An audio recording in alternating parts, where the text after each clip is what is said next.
Hello दोस्तों, मैं हूं कुंदन कुमार और आपका कुंदन सचपुर मैथ में स्वागत है।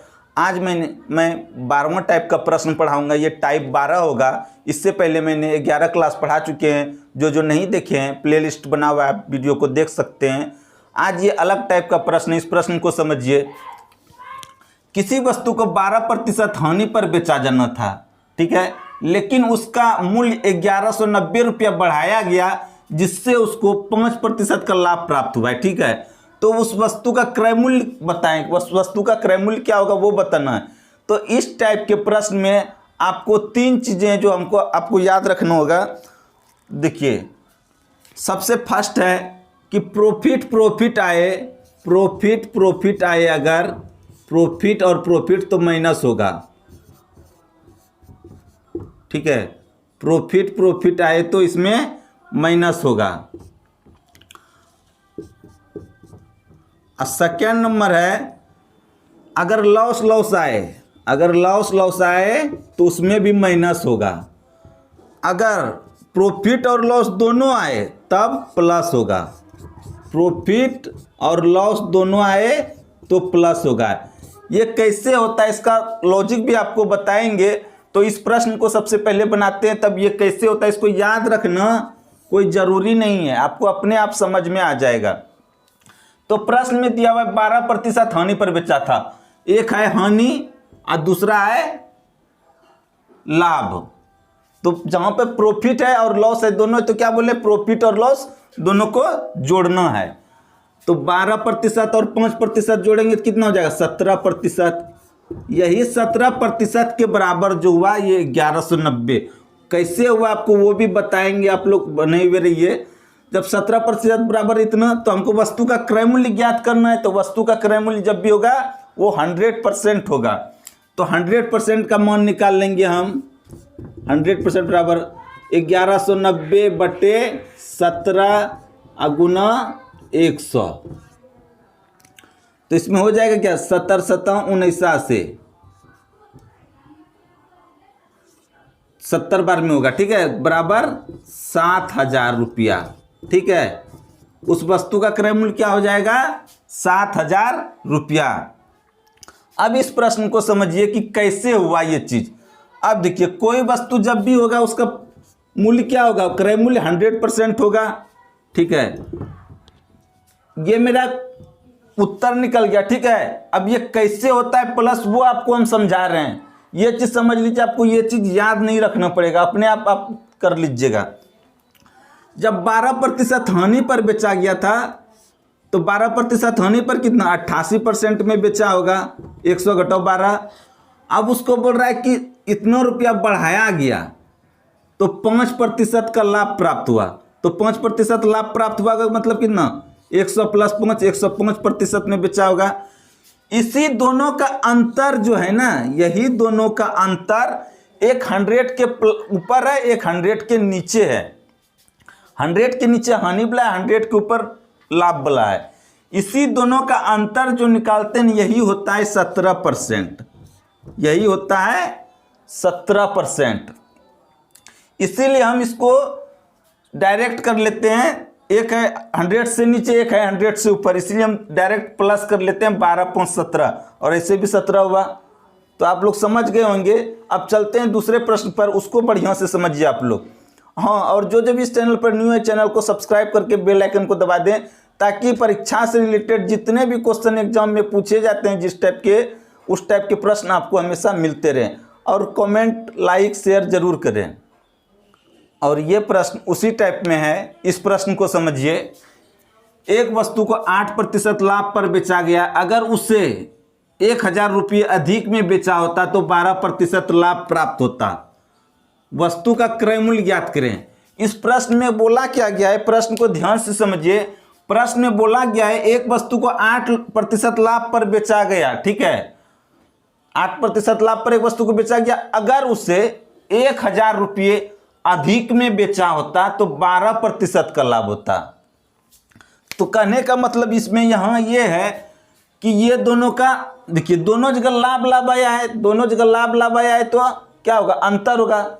दोनों जगह एक चीज हो, अगर एक जगह प्रॉफिट हो, अगर दोनों जगह प्रॉफिट हो तो घटाएंगे, दोनों जगह लॉस हो तो घटाएंगे, समान दोनों चीज रहेगा तो घटाएंगे, और अलग अलग रहेगा तो जोड़ेंगे, प्रॉफिट और लॉस दोनों होगा तो जोड़ेंगे। वो कैसे होता है आपको अगले सवाल में बताए। इस प्रश्न को ध्यान से समझिए, आपका एक भी प्रश्न इस टाइप का कभी गलत नहीं होगा। अब क्या बोल रहा है, 8% लाभ और 12% लाभ, तो 8% और 12% लाभ पर बेचा गया, ठीक है। तो दोनों का अंतर कितना हुआ, दोनों का अंतर निकालना है, तो 4%। ये 4% का अंतर किस लिए आया पता है, क्योंकि 1000 रुपया अधिक में जो बेचा, 1000 रुपया जो अधिक में बेचा, इसीलिए ये 4% का अंतर निकला। अगर 1000 रुपया अधिक में नहीं बेचता तो 8% रहता, 1000 जो ज्यादा में बेचा ना, इसीलिए बढ़ के प्रतिशत का लाभ हो गया 12%। तो 4% का अंतर जो हुआ वही हुआ 1000 रुपया के बराबर, ठीक है। तो अब बताएं, किसी भी वस्तु का क्रय मूल्य जब भी होगा वो 100% होगा, तो 100% का मान निकाल लीजिए। 100% बराबर हो जाएगा 1000 बटे 4 गुना 100। अब कटाइए, 4 से इसको कटाएंगे 25 पर में कटेगा, बराबर ये 25,000 हुआ। और रुकिए, आपको बताते हैं कि ये कैसे क्यों अंतर निकालते हैं, ठीक है। देखिए 8% लाभ पर बेचा गया होगा, कोई भी वस्तु का क्रय मूल्य जब भी रहता है 100% रहता है, तो 8% लाभ पर तो 108% में बेचा होगा, ठीक है। लेकिन बोलता है 1000 रुपया अधिक में बेचा होता, तो अगर इसमें 1000 रुपया अधिक में बेचा होता तो 12% का लाभ होता, तो कितना होता 112% में बेचता। 1000 रुपया के कारण ही 12% का लाभ बढ़कर हो गया 12%। तो इसी दोनों का अंतर जो हुआ, एक तो बेचा 108% पर बेचता और दूसरा 112% पर हो गया, ठीक है। तो इसी दोनों का अंतर जो हुआ 4%, इसलिए हम लोग डायरेक्ट निकाल लेते हैं, 8 और 12 का अंतर निकाले 4%, इसी के बराबर 1000 हुआ। क्यों हुआ, क्योंकि 1000 रुपया बढ़ाया गया, इसीलिए मेरा प्रतिशत में 4% का ज्यादा लाभ हुआ, ठीक है। 1000 रुपया बढ़ाने के कारण 4% का ज्यादा लाभ प्राप्त हुआ, इसीलिए 4% बराबर 1000 किए। और एक प्रश्न बताते हैं इस टाइप में, तब फिर दूसरे टाइप का प्रश्न बताएंगे, आप लोग बने हुए रहिए। और ये प्रश्न है, अगला प्रश्न कुछ हल्का सा इसमें चेंज है प्रश्न में, इस प्रश्न को समझिए। और जितने भी टाइप के प्रश्न बता रहे हैं, प्रत्येक टाइप के प्रश्न एग्जाम में पूछे जाते हैं, तो इस प्रश्न में देखिए कैसे बनेगा, इस प्रश्न को आप लोग ध्यान से समझते रहिए। क्या किसी वस्तु के विक्रय मूल्य में 53 रुपया की कमी कर देने से लाभ में 15% कमी हो जाती है, ठीक है। तो उस वस्तु का क्रय मूल्य क्या है, ठीक है। प्रश्न में दिया, अगर कोई वस्तु है ना, उसके विक्रय मूल्य में अगर पहले जितना बेचता था जितना रुपया में, उसमें अगर 53 रुपया कमी कर देंगे तो मेरा लाभ जो जितना पहले होता था उससे अब 15% कम हो जाता है।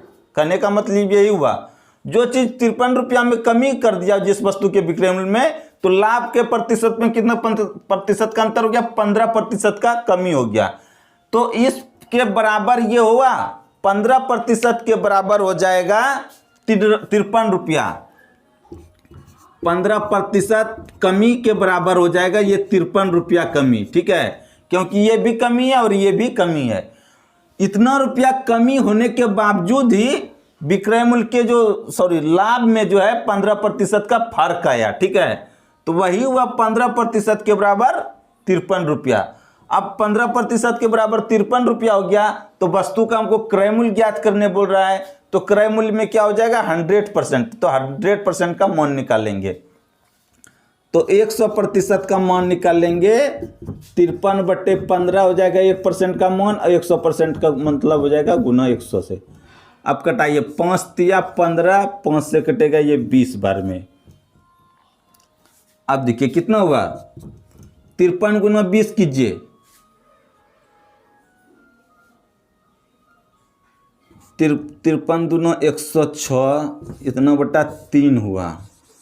अब भाग इसको दे देते हैं, 3 तिया 9, 3 पचे 15, 3 तिया 9 35, 115, फिर 3 तिया 9.33, 353.33 रुपया उस वस्तु का विक्रय मूल्य कितना, सॉरी, उस वस्तु का क्रय मूल्य कितना हो जाएगा 353.33 रुपया। उम्मीद है कि आप लोग अच्छे से समझ गए होंगे। इस टाइप के और एक प्रश्न को समझाते हैं ताकि आप लोग और अच्छे से समझ जाएं। और ये उसी टाइप का प्रश्न है, इसको देखिए। इसमें क्या है प्रश्न में, जब किसी वस्तु का विक्रय मूल्य 71 रुपये से बढ़ा दिया जाए तो लाभ में 25% की वृद्धि हो जाती है, तो उस वस्तु का क्रय मूल्य क्या होगा। ठीक है, इसी वस्तु में जो पूछ रहा है कि वस्तु का क्रय मूल्य कितना होगा। तो ये भी प्रश्न उसी टाइप का है। पहले समझिए प्रश्न में क्या बोल रहा है। प्रश्न में बोल रहा है 71 रुपये विक्रय मूल्य में अगर 71 रुपया बढ़ा दिया जाता है, पहले जितना मेरा विक्रय मूल्य था अगर उसमें 71 रुपया वृद्धि की जाती है तो मेरा लाभ जो है ना 25% बढ़ जाता है। विक्रय मूल्य में 71 रुपया वृद्धि करने पर लाभ का प्रतिशत जो 25% बढ़ जाता है। अब तो यहां पर किस कारण से 71 रुपया जो वृद्धि हुआ ना, इसी कारण से लाभ में जो है 25% ज्यादा हमको लाभ होने लगा। तो इसीलिए ये 25% बराबर हो जाएगा ये 71 रुपया, क्योंकि 71 रुपया जो बढ़ा उसी कारण से लाभ भी मेरा 25% बढ़ा। इसीलिए हम 25% बराबर 71 रुपया कर दिए। अब 100% का मान निकाल देंगे, मेरा क्रय मूल्य निकल जाएगा। क्योंकि किसी भी वस्तु का क्रय मूल्य जब भी होगा तो अपने आप में वो 100% रहता है किसी भी वस्तु का क्रय मूल्य। ठीक है, तो 71/25 गुना 100, 25 चौके 100, 71 गुना 4, 4 हुआ 7 चौक 28, 284 रुपया। ठीक है, उस वस्तु का क्रय मूल्य क्या हो जाएगा 284 रुपया। हम इसी तरह आसान मेथड से प्रत्येक सवाल को एकदम जितना छोटा से छोटा मेथड हो उस मेथड से प्रत्येक सवाल को बताते हैं। तो जो भी इस चैनल पर न्यू आए हैं तो चैनल को सब्सक्राइब करके बेल आइकन जरूर दबा लें, ताकि आपके एग्जाम से रिलेटेड कोई भी किसी भी तरह का एग्जाम हो आपको बहुत ही फायदा होगा। अब एक भी प्रश्न को नहीं छोड़ेंगे परीक्षा में अगर आप सारे वीडियो मेरा अगर सारा वीडियो देखते हैं। ठीक है, तो मिलेंगे आपसे नेक्स्ट क्लास में कुछ अलग टाइप के प्रश्न को लेकर। तो चलते हैं।